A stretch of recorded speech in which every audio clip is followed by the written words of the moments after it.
All right, we are live. Welcome, everyone. Hello. Hi. Seeing all your faces in the comments. Hi, everyone. Welcome. Great. So my name is Isabella, and I'm the children's bookseller and events coordinator here at Buffalo Street Books in Ithaca. We are a independent bookstore, but we're also a cooperative. So we have 800 owners, and anyone can become an owner if you want to own a bookstore. But we are so excited today to have a really exciting panel for you today to celebrate the release of Tell No Tales by to celebrate the release of Tell No Tales by Kendra Wells and Sam Maggs. And I think we're going to have our panelists will introduce themselves a little bit later on, but just to kick things off, I will say that we will be taking questions during this event, and you can use that. You can ask your questions via the chat function on YouTube, and we will try to answer them later in the. But with that being said, it's my great pleasure to introduce today's host, which is Erica Ishii. And Erica is an actor primarily known for her voiceover work in games and animation. She can be heard as Anna Bray and Krytis in Destiny 2 and Ruth Zhang in Cyberpunk 2077, Dream Daddy, with roles in Marvel Avengers, Fortnite, Sailor Moon, Super S, and many, many more. Erica has acted and hosted with numerous new media outlets, including Geek and Sundry, Critical Role, Nerdist, and College Humor. So we're very excited to have Erica here to host the event today, and I'm going to turn it over to you, Erica. Thank you so much, Isabella. That's cool. Like, I don't have to be there to own the. We'll talk later. We'll talk later. We're all gonna own a bookstore. No, you don't have to be here. Seriously, considering like splurging and treating myself to a little bit of a bookstore. Hello, everybody. Thank you so much for joining us. These creators are near and dear to my heart. I've admired their work for a long time and fortunate enough to work with both of them. Also, they decided to do something, to do a comic book about one of my favorite topics. It's what is history has known as Jack Rackham's crew, but we all know that Anne, Bonnie, and Mary, or Mai, in this one, Reed, we're the total stars of the show, and he'd be nothing without them. So it is my great honor to introduce to you. Let's start with Sam. Sam Maggs, best-selling writer of books, comics, and video games. She's the author of The Fangirl's Guide to the Galaxy and Girl Squads. She's written for comics such as Star Trek and Jam and the Holograms. And she's here in Los Angeles doing all sorts of secret projects that we're all very excited about. Hey, Sam, thank you so much for being here. Oh my gosh, thank you all for coming. I'm so excited to dress up like a pirate today and every day, maybe from now on, because I really love this, and celebrate Tell No Tales, which was so fun to make. So yeah, thanks. Take both of those things to TikTok, everybody. Make it happen. We're ready. We're ready for our TikTok debut. Where the youths go, so goes the world. And I'd like to introduce you to Kendra, who I actually was introduced to by Liam O'Brien, who was a fan of their work. That was during Sagas of Sundry. Kendra is an illustrator, comics artist, colorist, and designer living in Brooklyn. And their clients include The Nib, The New Yorker, and many, many others.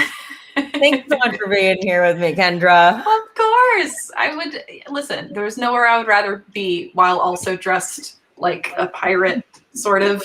Except for like in person with all of you. In person with all of you. That's true. Oh, goodness, yeah. I miss Ren Fair. I miss Ren Fair hugs, karaoke. I'm ready.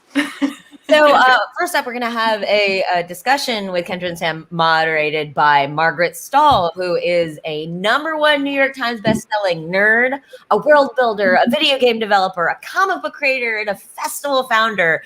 Best known as the co-author of the Beautiful Creatures novels. Her 2020 to 2021 releases include Spider-Man Noir, Twilight and Babylon, and the novel Joe and Laurie with Melissa de la Cruz, as well as several unannounced projects via her game consulting group, Foundational IP. Thank you so much for joining us, Margaret. You know, Erica, I worked quite a bit with Anna Bray, so I feel a little kinship with you over there when I was. I didn't know that, really?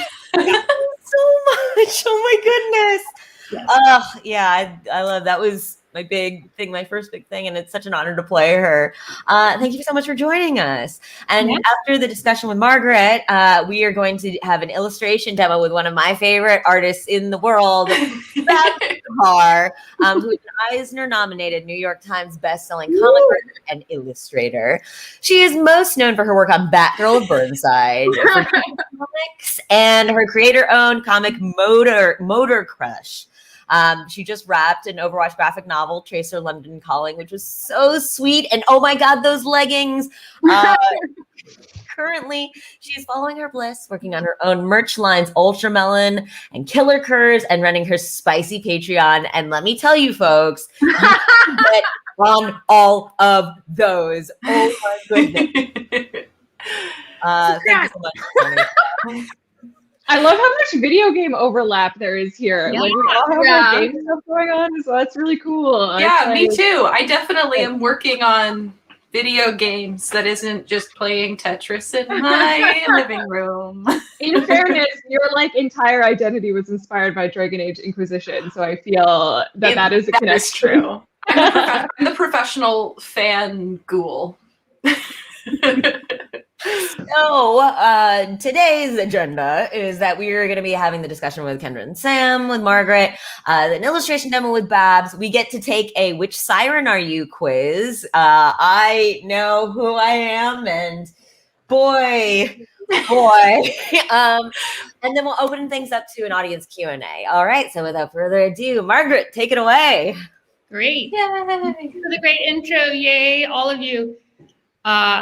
To be really like side sneak, Sam and I were actually both consulting on a video game project this fall also. So like I've had weird overlaps in Marvel, Sam, with you, and in like mainstream nerd culture and games specifically, and games with you, Erica. It's like a really weird it's the small town of girl nerddom, right? That's right. But anyway, only like 10 of us, so. No, this is what I wanted to tell you, and I don't want to digress, but for a different project I've been speaking with women throughout the history of the comics industry, and there are so many of us. No one just ever wrote it down. No one talked about it. No one shone a light on it. And it is crazy. I've been speaking to these 70-year-old women about Comic-Cons in 1964 and 1967. So I want you to know, people, we've been here a long time. We've got to start talking about it a little more. So it's been a cool experience. But this is a very cool experience. And that's my really clumsy segue. So No swallows. I thought it was beautiful. yeah, I know I'm gifted. But I wanted to say I'm super ADD. So let's all of you just stop me when it's time to stop. I'm sure you jack whatever question I say so that you get whatever you want to say. So what I would first like to know is, how did you guys end up writing this, for a creator-owned, original comic? How did you end up landing this? And what about the two of you did you have in common that made these special sparks fly? That's a good one. I mean, life on the marauding seas. I mean, so Sam and we were trying to figure it out the other day, like how we met each other, and Sam looked it up, and it turns out that I think I was like, I was totally, because it's like, the internet, like we don't know, I don't remember how I meet anybody. It's just, we all just kind of get mashed into the same room at some point and fall in love with each other. I think I was talking about like women in video games or something. And so one of our mutual friends was like, "Hey, do you know Sam?" And I was like, "No, but I want to now." And then the rest is history there. That was in like 2014. Yeah, that was many years ago. A million lifetimes ago. And then as for Tell No Tales, shout out to the old BuzzFeed like video series they did called Ruining History. That was hosted by Shane Madej, they did an episode about Anne Bonny and female pirates in the age of piracy. And I was once again on Twitter running my mouth, and I said, why hasn't there been any yeah, Black Sails exists a little, like there like people know-ish about Anne Bonny, but I was like, why is there no movies? Why is there no comics? Why is there no TV shows about, like, they have the coolest life, like, what's going on? And Sam replied immediately, was like, do you want to make a book? I was like, yeah, why not? Well, I had just written a nonfiction book called Girl Squads, and one of, like, it's historical, like, heavily researched nonfiction, and one of the squads that I wrote about was Anne Bonny and Mary Read and that pirate crew. And so I'd done all this research into it, and I was like already thinking, man, that would be the best comic or like animated TV show or something. And so when I saw Kendra tweeting that, I was like, like it was like fate at that moment. And I was like, we have to do this. And I like got into their DMs and I was like, hello, I will do this with you. And then we're on opposite sides of the continent. So we had like, we were Zoom pioneers, basically. We had like a ton of video calls and just back and forth. We were like really true co-creators, I would say, in like every sense of the word, like talk through all the characters, the whole plot, putting this pitch together. And we've been thinking a lot as we do like interviews and stuff about like where the ideas for these characters came from. And it feels like, and I hate when people talk about books like this. I've said this on many, I hate when people talk about books. It's like a magic thing or like some mystical thing from another place makes me absolutely insane. But these characters were kind of like, they just existed, and then there they were. Like, we just knew who they were immediately. They sprung from our brains, fully formed, like Athena out of Zeus's skull. Like because we were putting our heads here. We're like, what did we even plan about and we planned a lot of the book, but the characters themselves just kind of like I think I didn't illustrate like a character lineup when we were first talking about the pitch, and they look exactly the same as they do in the final book. Like maybe their outfit. Like it's so crazy how it like they just out of nowhere. Yeah, that's so interesting to me because I think that creators build characters so differently. And I'm just wondering, are you like Kendra? Is it like a visual thing that comes to you? Sam, do you hear voices, or I hear voices in my head, like I do literally hear voices. Like, how did your creation processes mash up? I mean, Sam, maybe you can illuminate on your side a little bit. I think what it came down to was we were like, we needed like a crew of people. Like there's Anne Bonny, Mary Read, like those are the historical figures we were basing it off of. Jack Rackham, also like a historical figure. So we're like, we need the three of them in the book in some way. And then I think you kind of came to me with sort of like the sort of skeleton of an idea about a character. Like this is a character who we want from like the Mosquito Coast, Kati, who ended up being Kati. Or like this is like we were thinking of having a character that was related to the Nanny of the Maroons, which was another historical figure. And I think when we sat down and kind of fleshed out their sort of character archetypes, I don't know, like I hate that I say that, like to say that I'm basing my creative decisions based on vibes, but like it's kind of just based on vibes. Like no, and there's one other element to this, and it's mortifying, but I'm going to be honest because I feel that I can be honest in this group. In addition, so the first part of it was like Kendra said, the historical aspect. So it was like I knew I wanted to involve the Maroons. I knew that I wanted to involve the real like half Black daughter of the governor of the Bahamas at the time. Like I knew kind of like where the historical influences were coming from. But then in terms of the character archetypes, I sat down and I said, how can I make the 5 main characters of Sailor Moon? And then I assigned each character like a personality. I was like, okay, we need a Venus, and we need all of our Rosetta Stone in this chat right now. I like Kati is like my Jupiter, and like Mimba is Sailor Mercury. Like, for me, everything is Fruits Basket. Like Fruits Basket, like that breakdown of like. Listen, they're archetypes for a reason. The character building works. Like, Yeah, it's great though to take it from these kind of established team, like fictional teams. It's like, because the general like, it works. Those dynamics work. Like, they work for a reason. You need sort of like the fun-loving but like secret dark character. Like, you need the sort of mom friend. You need the smart person who's shy. Like, it just, they work.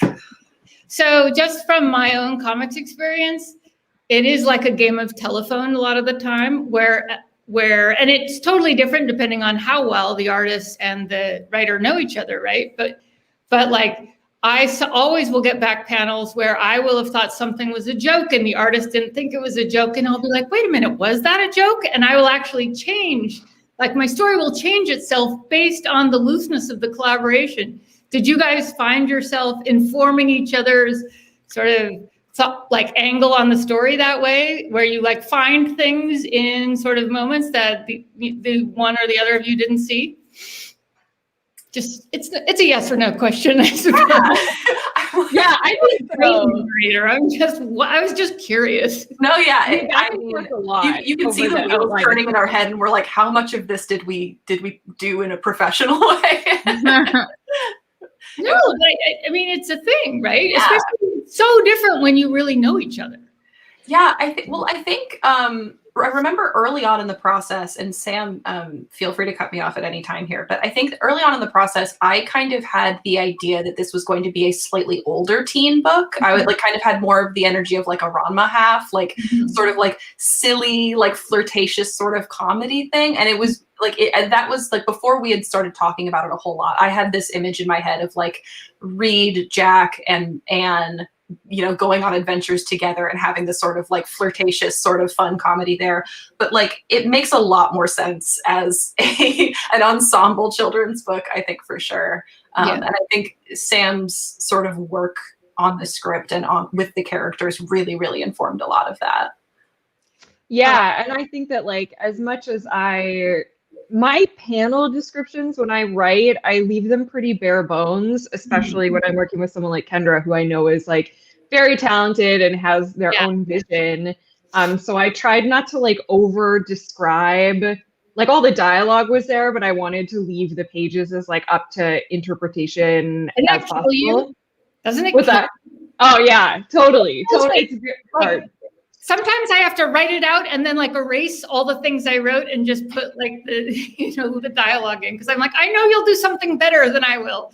Exactly. Like I know Kendra thinks way more visually than I do and understands how things work on the page way better. And I think one of the best examples of that is I had, for our enemy Woods Rogers, who is like an evil old white man. He had like an evil technological steamship, and I was like, that's it. And then Kendra just made it this like really incredible, like did all the research into like how that would work and what that would look like in the water, and really brought that to life in a way that I could never have conceived of. So amazing. I believe that I'm going to throw us off schedule if I ask you any more questions, but I literally could talk to you for 2 more hours, so maybe you'll just have to call me. Yeah. We'll just have to get together again sometime. All right, Margie, thank you. Thank you, Margaret. All right. All right. So now we're. Oh wait, hello, Isabella. Are we? Can... Hi. All right, we're going on to the illustration demo, I believe. Yeah. Started. A little bit started already. Oh my gosh, I'm so excited. Alrighty, so Can you guys not see it? I am screen sharing. Sorry, what? Can you guys not see it? I am screen sharing. Yep, I'm going to add Babs's screen to the broadcast. Yay! Oh,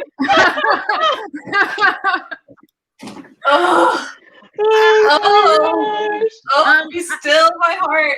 Can you tell me how much time I have? Because that will inform demo. 15 minutes. So 3:35. Okay, I can maybe ink. Follow your heart. Very sloppy joke.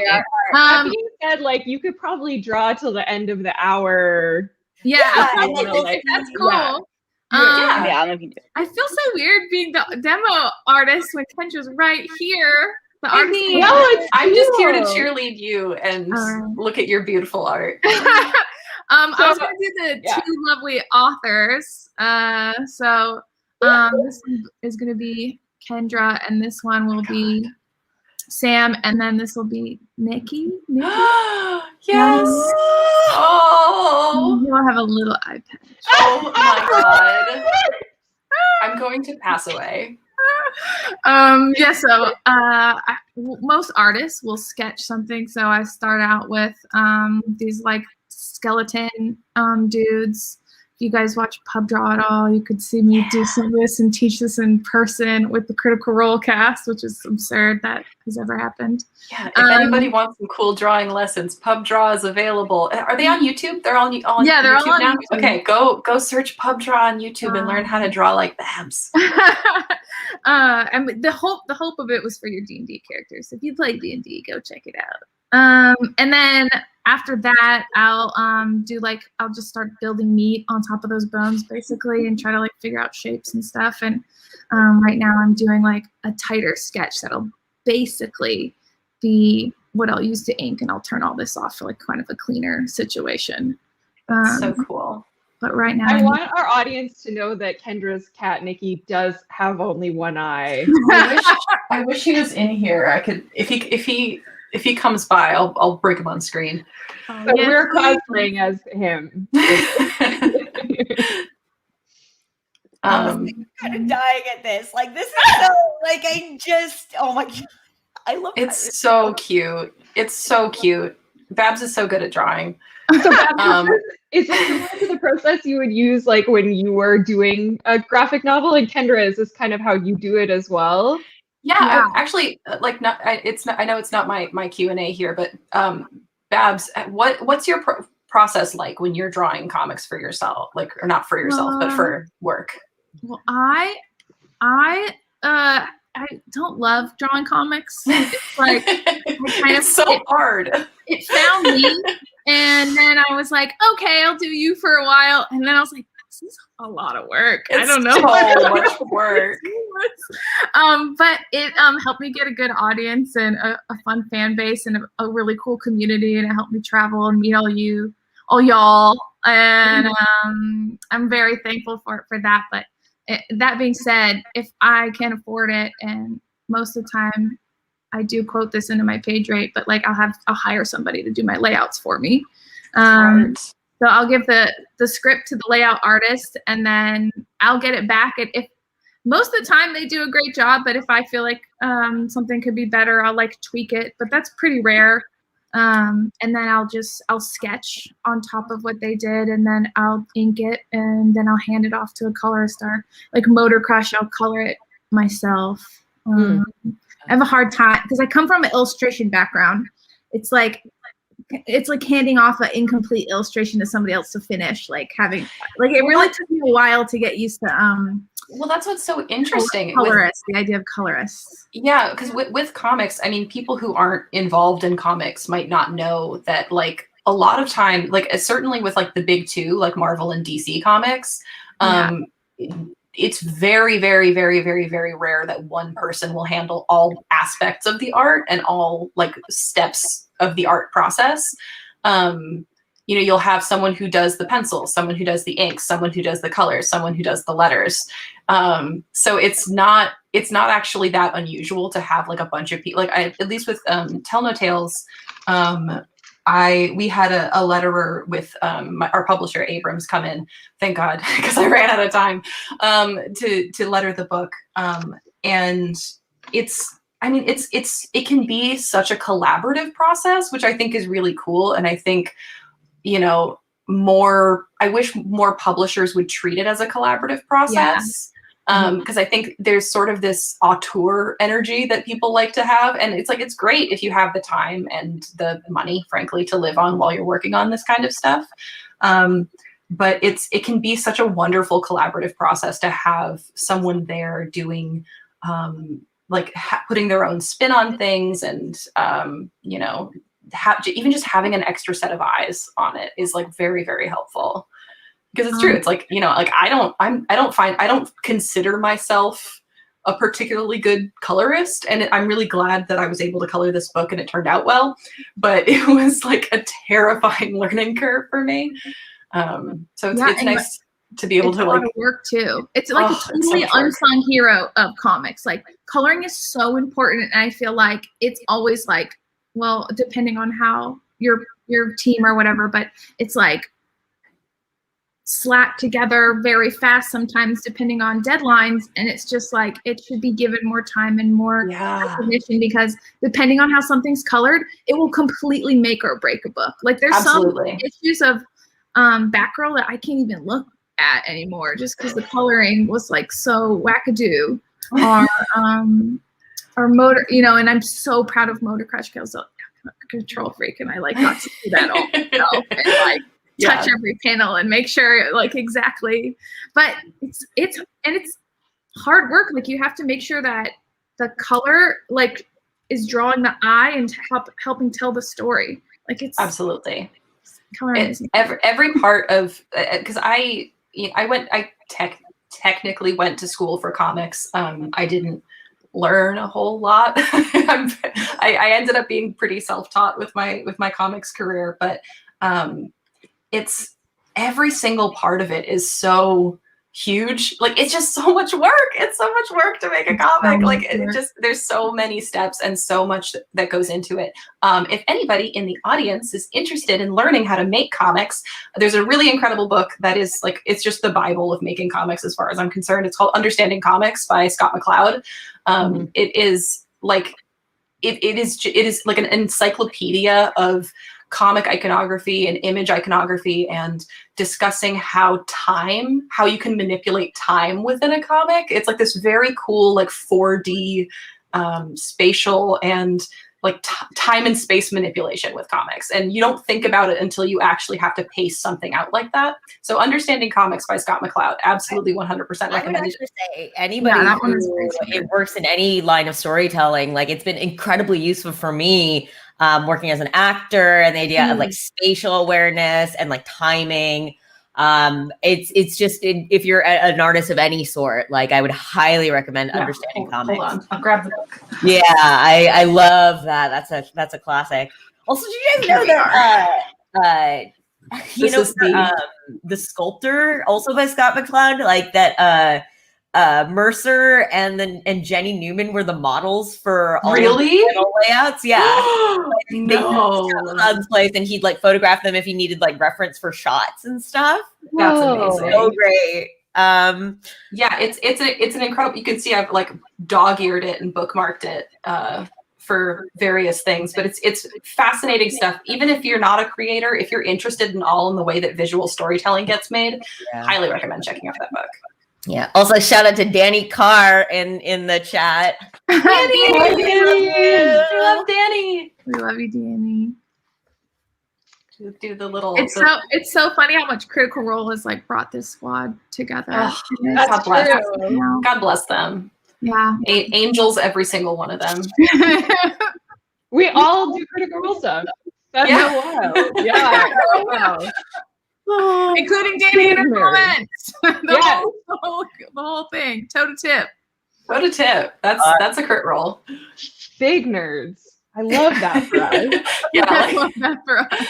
If it's not absolutely clear that we're just a bunch of tremendous nerds. Well, that was kind of like the fun thing about putting this book together too, is it had that very like D&D ensemble feel of like you have this group of like kind of idiots who don't know what they're doing. And, you know, like then you get to like throw them into a circumstance where like the world is at stake, and how do they deal with that? I had a lot of fun writing that because I don't know, I think that one of the things we talk about a lot, and something that was really important to us, is that even though the book is told from Anne's perspective, it is an ensemble book, and each one of the characters goes through a full emotional journey, has a full emotional arc. They're not just there to support Anne's story. They're all like equally important members of this crew, and their relationships are equally as important, and their development is equally as important. And so, I don't know, I think that was really important to us, and I think a lot of that comes from playing D&D and that sort of D&D experience where like everyone is their own main character, but you're all working together in for a common goal. Yeah. It's so much more emotionally healthy to rely on people and to trust other people and to have people who balance you and who you get to balance out in return. And I think that that's part of what's so strong about Dungeons and Dragons and the storytelling that has been, I think brought up by D&D becoming so popular, is just like, hey, it's great to have friends. It's great to have friends and to support each other. And like, you don't have to be like, because nothing is worse in D&D when you have like one guy who's like, I'm the hero. I'm here to be the protagonist. Like, nobody likes that. Yeah. Like, that only gets you so far with that attitude. Like, you need to be in it to help other people and to support other people and to build something together. Whether or not that thing ends up being good, I think it's important to have that, desire to, collab. I just want to say that even in the sketch version, that's the most Kendra face I've ever seen. It's amazing. Truly perfect. If you go to either me or Kendra's Instagram, maybe I drew them for their birthday last year. Oh, just the hottest I've ever looked. It was super fun. I just wanted to draw a babe with a sword, so it had to be done. My sword is somewhere else. I do have a dagger here.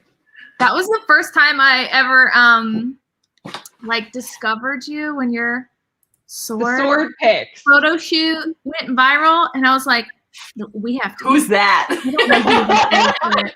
We are Who's this dummy? And we need to be friends. It's so good. Listen, I'm 100% being honest. The best thing I ever did for my self-esteem was buy a gigantic sword. It fully changed my life, and now I get to be a sword guy. So I love it. Oh my God, sword! Yeah, sword guy. I think we're all sword guys, right? Yeah, Erica, I saw your TikTok. I'm on TikTok, and you came across my For You page randomly, and I saw your sword practice, and I was like, oh my God, this is so cool. Well, Erica's also learning how to swing like a sledgehammer, like a mace. Yeah, we're gonna That was it. The mace. Yeah, the coolest thing in the entire. I'm so jealous. I love it so much. I get so Nancy Maggs. Hi, Mom.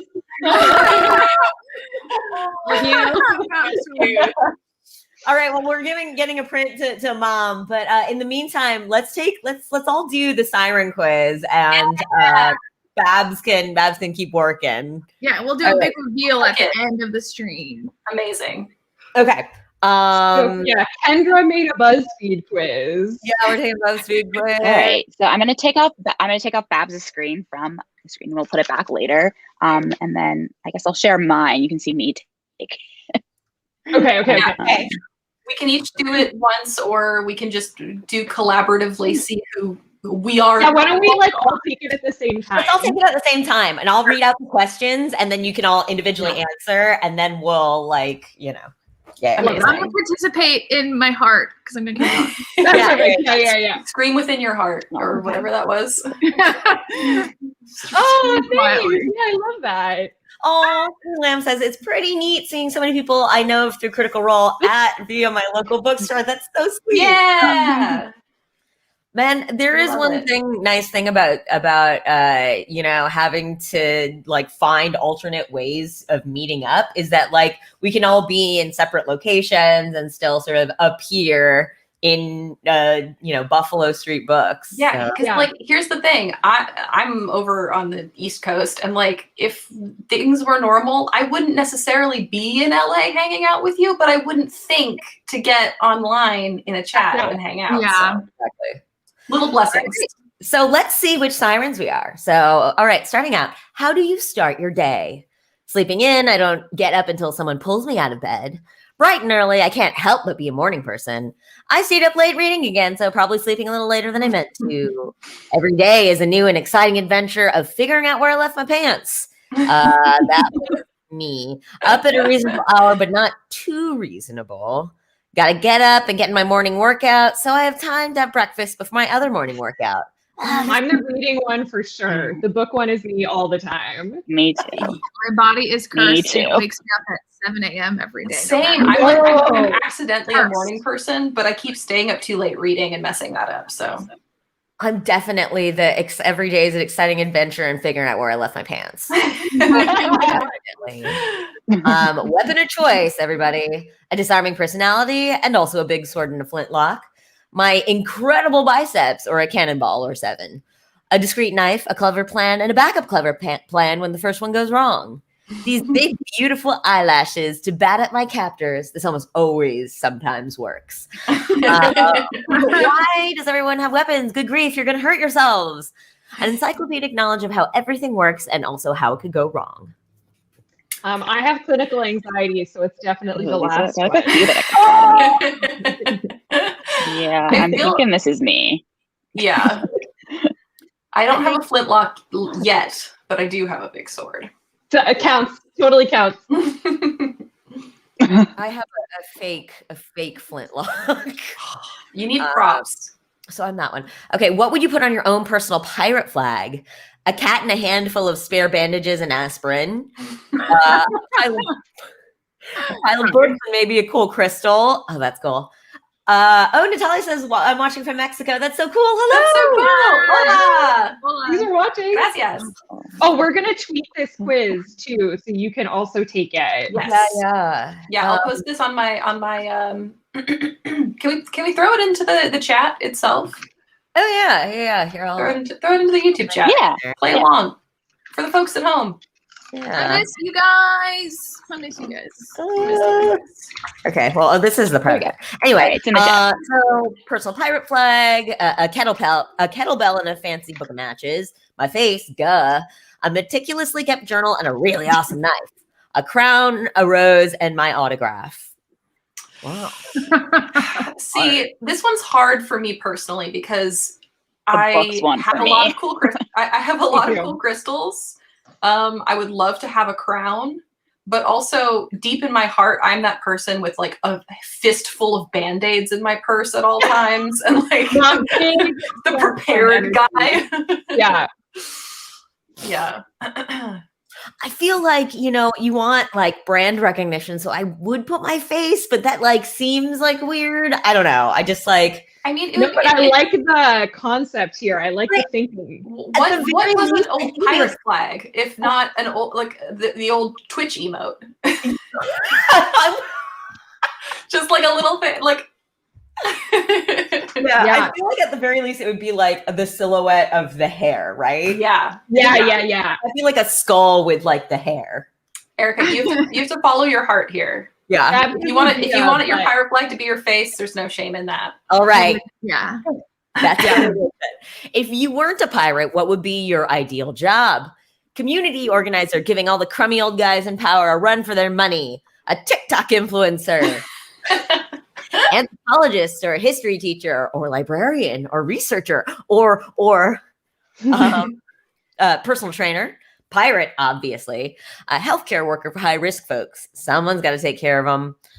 Ooh, Really, the range of experience here. I know. I gotta go with giving the crummy old guys in power a run for their money. I gotta go with that one. It's very appealing. Me too. It's that for me. It's that or pirate, obviously, because like if I wasn't a pirate, I would want to be a pirate. That's true. that's true. That's legit. Yeah.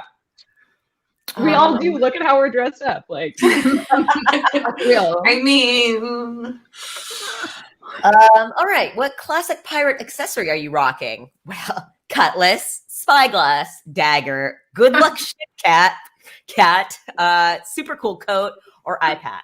Oh, dang. Oh, that's hard because I do have a dagger and I do have swords, but like most of the time. Don't laugh at me, but what is cutlass? What's cutlass? it's like the sword. yeah, it's like the sword that has like the curve in it. Yeah. Like a saber. Yeah. A cool saber. I I gotta go dagger. See, I think I'm with Erica. I think a super cool coat would just like, I mean, half the reason you want to be a pirate is to dress like a pirate, right? Like, is that just me? Yeah. I literally wear like a Outfit and the clothes, obviously. Yeah. Yes. What booty be ye searching for? Cold hard cash, ammunition, intel, medical supplies, books. You know, winky face. I know which one I'm choosing. Listen, you said booty. What kind of booty are we searching for? I know. I have to go with books because I feel like most of the time being at sea would be really boring. Like just so that's boring. a really good point. And I would be desperate for entertainment. So new entertainment. That's fair. That is fair. Even if the real answer is, you know. I mean, you know, new entertainment, right? There you go. That's what I'm saying. Erica, when you said at the beginning of this that you knew which character you were, I was like, I know which character she is. Listen. Oh my gosh. Okay, who did everybody get? We gotta see. Okay. Yet. Oh, I got two. Yay, twins. Okay. Well, Erica, in your heart, I know you're a Jack. Yes, I respect that, and I love that. 100%. I have literally taken this test 3 times and given different answers every time, and every time I get Anne. Totally see it's the hair. It's because I'm a redhead now. Oh God. Nate's face like amazing. Sarah. Yes. Oh, Kaiju Chirp says, throwback to earlier combo. I actually found your book through Critical Role people. Yay! All immediately bought it. Glad I did because both me and my sister are obsessed. Yay! That's so sweet. Aw, I'm so glad. So you got Mimba. Okay, I knew Danny, you're such a Mimba. Danny is totally a Mimba. Literally the lore I think it's master. funny that, like, nobody got Kati because none of us are like, except for Erica, are like gym workout people. I'm such a jock, but like more than that, I'm a gremlin. So Brandon. I'm Miranda. You saying I'm a Miranda? Character. Hi, Brandon. Oh, Maria! Yay, Reed. Maria is both of our agent. Oh my we goodness. love Maria. So great. Maria's in my D&D group right now. That's so great. It's so much fun. It's like it's I think it's her first D&D game. It's a lot of the people in the group's first game ever, and it's been like such a blast. We're playing over Zoom, obviously, but yeah, it's been a lot of fun. We just want to kill things all the time. Yeah. I mean, listen, some things can only be solved with a really big axe. This is what I'm saying. Kendra, that quiz is so good. Thank you for putting that together. It's a great quiz. Really cute. It was such a throwback to like my middle and high school experience of making and taking a million quizzes on like Quizilla and like or like magazines, like YM or whatever. Yeah. The J14 quiz. It's like, what kind of high schooler are you gonna be? And it's like, I don't know. And then when you were 15 and you sneakily bought a Cosmo and it was like, what's your makeout style? And you were like, I don't know. I've never kissed. I got Reed. Oh, I love that. Yay. I love Reed. What a great, all of these, like, not to toot our own horn, but all of the characters were so great. I love them all so much. I know. It's honestly my favorite part of the book is the characters. Like, I feel like we have gotten to know them so well over the course of creating this, and I really hope we get to take them on more adventures because I feel just like very passionately about them. Like, it really did feel like just the start. So I hope so. Aww. Oh, it's so much fun. I mean, there's infinity stories to tell on the high seas. It's true. Do you guys know like what really happened to the real life characters in the book? Yeah. Yes. It depends. No, it's like in some cases it's a mystery, but like Anne, Bonnie, and Mary Reed. What was it? Sam, you probably know this better than me, but my recollection of it is they were eventually caught by pirate hunters or what have you. They went to prison, and then they either became pregnant or faked being pregnant to get out of jail. That's awesome. I don't remember what happened to Reed, but Anne eventually retired and lived to be like 82 years old and had like 17 grandkids. Wow. Which is she moved back to Southern Carolina, which is where her family was. In the 1700s, and had a bunch of kids, like got married, had a family, and lived to like a very ripe old age. She kicked up her feet and she's like, actually, this is fine. Yeah. The Charleston, South Carolina seat. That's my hometown, by the way. There you That go. that's like you're just really what related. happened. You're just secretly related to Anne Bonny. This is my back when it was now. still Charlestown. Charlestown, yes. Yeah. It's so great too, that she sorry. We're all just very excited. I was just going to say, she lived to be like 83 or something years old, which in the 1800s was like the equivalent of living to 500 here now. So good for her. And Reed, some people think she might have died in prison, but other people think she may have escaped, or they may have escaped and lived a very long life. So we don't 100% know. It is a bit of a mystery, but I like to think that she like escaped and went to live with Anne in South Carolina. That's what I hope for. They say that like her family came from money in Ireland, and so it's potentially that they bailed her out and like got her back over there. But what's really cool about their capture, though, is that they were with Jack Rackham's crew, and like they just had a big score, and all the guys got just blisteringly drunk one night, and they like all passed out. And the next morning, bright and early, the British Navy raided the ship. And all the guys were too hungover, and supposedly Mary and Anne were the only people that could get up and at him. And they had their last stand, but everybody else surrendered. And when they all got sent to prison, Jack Rackham got the gallows, and so the stories say that as he was marching to the gallows, Anne said, if you had fought like a man, you needn't have died like a dog. That's true. That's true. Yeah. Absolutely savage. Okay, I'm going to jump in real quick and just tell our audience.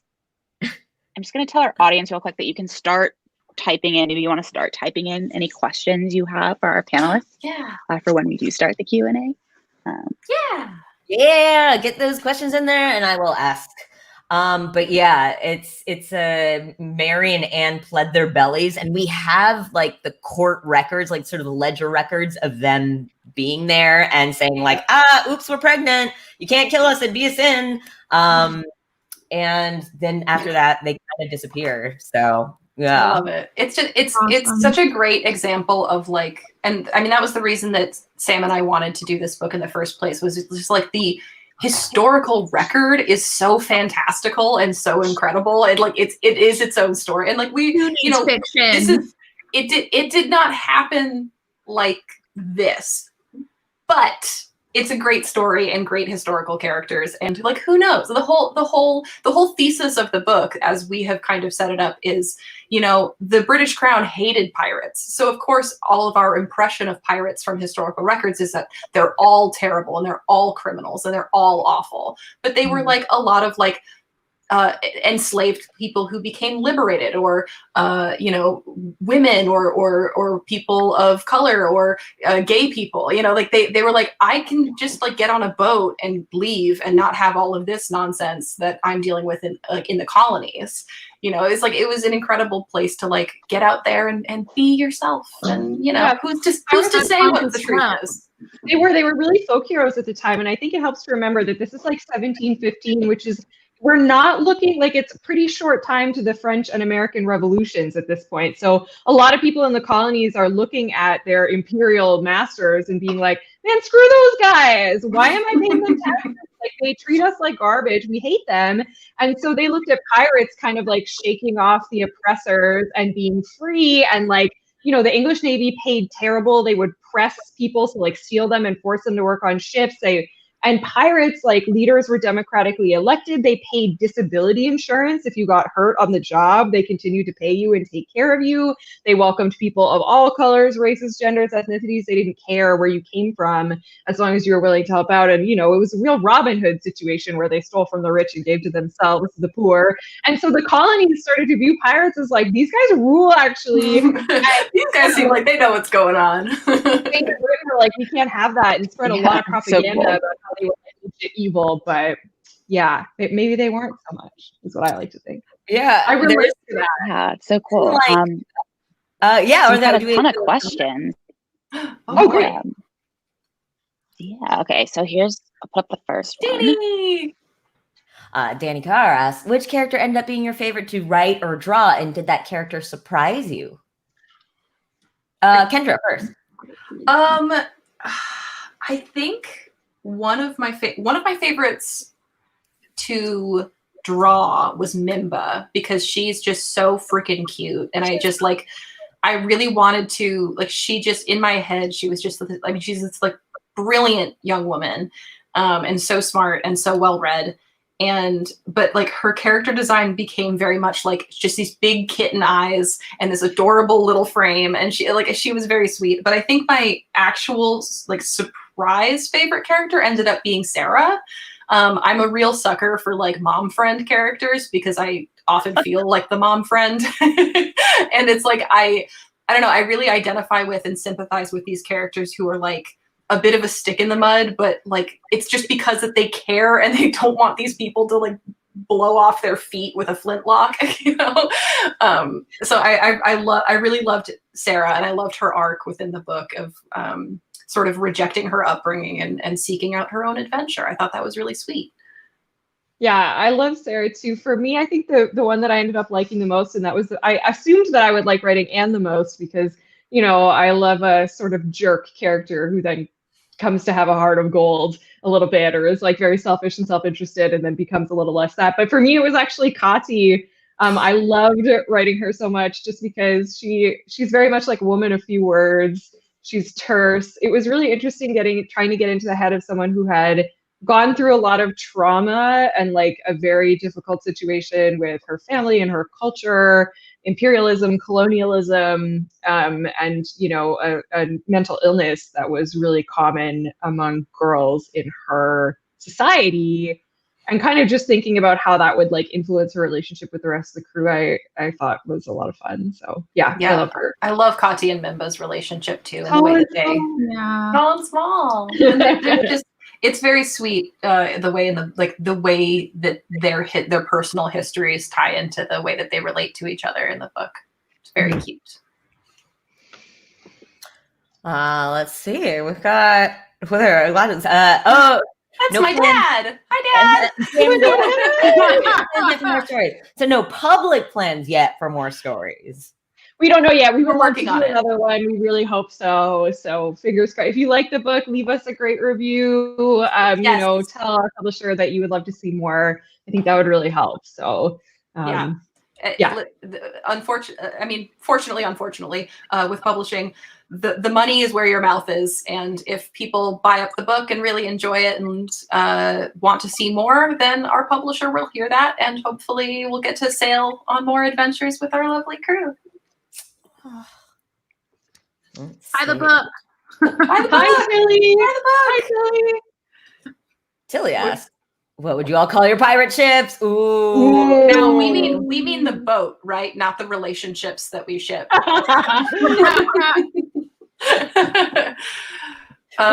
Is Ronnie or no? It wouldn't be Breed. Oh, no, it's Ronnie. I'm gonna call him Ronnie. Ronnie, yeah, Reed. Ronnie would be Reed and Bonnie. Reed and Bonnie.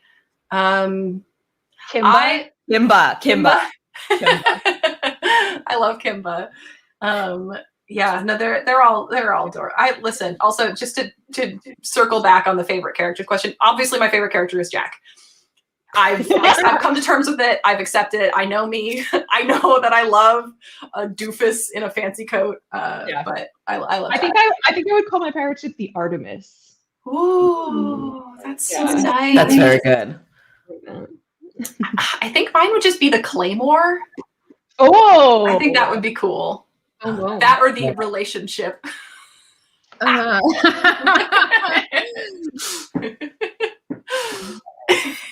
I don't know what, like, I always have a problem with naming things. Like, it has to be like just right. I'd have to see it. You know, honestly, I'd have to see it, and I'd have to know the crew, and like that would inform my decision in that regard. I think. Yeah. A ton of stuff. Just like with I finally named my sledgehammer. It's called Opinion. It's a blunt opinion, and you bludgeon things with it. I love it.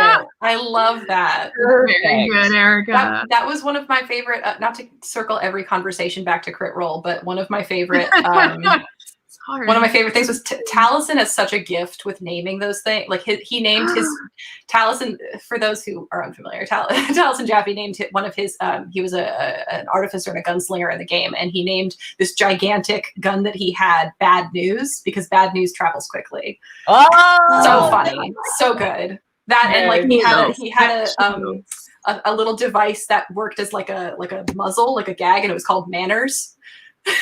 Like, it's so good. I want Taliesin to name my ship. Yes. Okay. Questions. Let's answer more questions. We're off topic. Bath Too Hot, great name. Says, I've never written a book, so this may be a more general question, but how linear was the writing process? Everybody writes differently, and there's no right way to write. I just want to preface it by saying that. But for me, I'm an outline person. I love to know exactly what I'm getting into before I start writing the script. So Kendra and I back and forth a bunch on getting an outline in place that basically had all the major beats of the story and of the character arcs before I started writing the script, which I then wrote linearly in order. And of course, an outline is a guide. You can and should diverge from that as you're writing the script if things don't feel like they're lining up anymore, even as you're drawing it. If you need to change something, that's totally fine. But for me, I'm just not the kind of person who can write without a roadmap. I like to know that the story has a beginning, a middle, and end, that things make sense, that there's an arc, that there's meaning. And I think it's because I work a lot in IP, where before you write anything, you have to submit an outline that gets approved by the people who own the thing. Yeah, that's beat into you.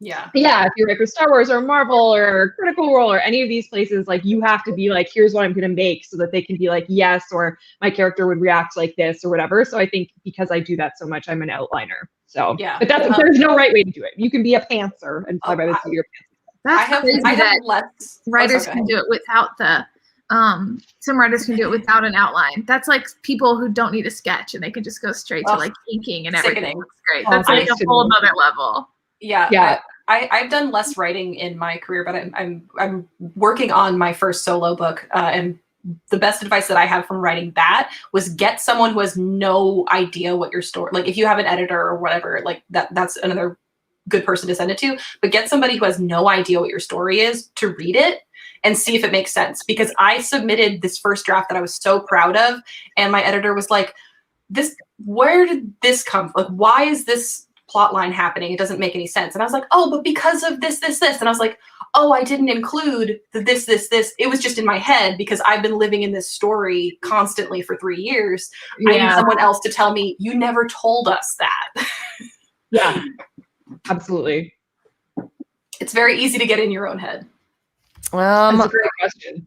So, I think, well, for Danny Carr, real quick, was there anything about the characters that you uncovered in your research that you really wanted to include in the book but couldn't fit in for whatever reason?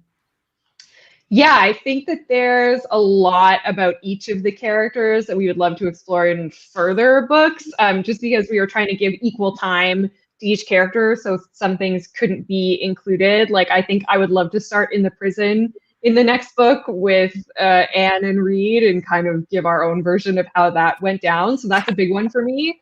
And also I really want to include more about Sarah's family, because I think that's a really interesting story and what happens to her ultimately. So those two are big for me. Yeah. Also more historical pirates. We were talking to people on Reddit who were bringing up this really cool like Chinese pirate queen. Yeah. Yes. That's my dream project. Yeah. Oh my God. Hopefully, Perfect. if we do more books, we need to bring in more pirate queens. Yeah, that sounds awesome. The business. Mhm. All right, let's see what Babs got for us. I think if Isabella, if you could Yeah. So And, before I give here, I'll give Babs a clip before I do the big reveal for that. Just a reminder that No Tales is available for purchase now, and you should, if you haven't already picked up a copy, you should pick up a copy. And you'll definitely, and of course, Wherever fine books are sold. Right now, we sold our last copy. Yes, we sold our last copy today, but you can order online from Buffalo Street Books, and I'll maybe put that in the chat in a minute. But I'm going to now show you what Babs has come up with. Oh my God! It's That is so good. Are you kidding me? That's like the best thing I've ever seen. It's so good. Babs, can you send us this JPEG? So like whenever whatever the finished product looks like, just send it over. I need to print this out and frame it and have it above my desk at all times. You got it. Oh, absolutely incredible. Thank you so much. So cool. I love it. I'm sorry I didn't know I only had 15 minutes. I would have done more prep time. No, you're amazing. You're perfect and amazing. Incredible. Oh my gosh. And truly, Erica, you were such a wonderful host. Thank you. And Buffalo Street Books and Isabella. Yeah. Shout out to Margie as well. And Margie, who is no longer with us, so you should follow her on Twitter. She's alive. She's alive. She's just not in the chat. Yeah, thank you all. Thank you so much, Erica, Babs, Kendra, Sam, and Margaret, of course. Shout out to Buffalo Street Books. Shout out to Ithaca, New York. Thank you all so much for. Thank you. Yeah. Love you guys. Thank you, everybody. Thank you for being here. Bye, bye. Bye.